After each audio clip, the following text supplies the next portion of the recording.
অভ্যুত্থানে আহত যারা রয়েছেন পঙ্গু হাসপাতালে গিয়ে তাদের সঙ্গেও সাক্ষাৎ করবেন বিএনপির চেয়ারপারসন।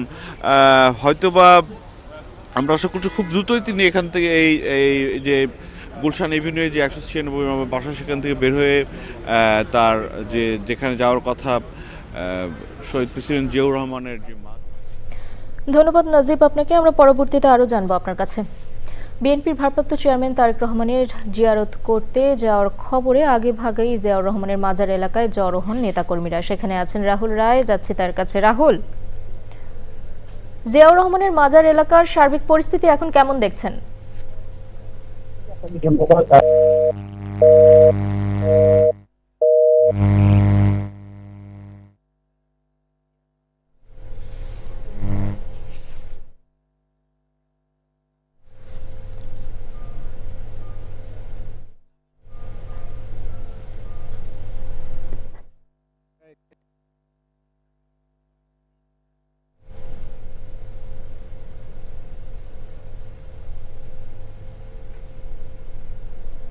রাষ্ট্রপতি এবং বিএনপি প্রতিষ্ঠাতা জিয়াউর রহমানের সমাধি রয়েছে, সেখানে আমরা ছিলাম।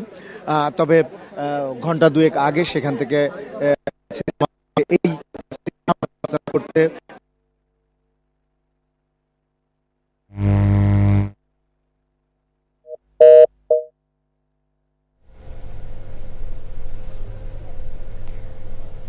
রাহুল, ধন্যবাদ আপনাকে। আমরা পরবর্তীতে আবার আপনার সাথে সংযোগ সৃষ্টি করার চেষ্টা করব।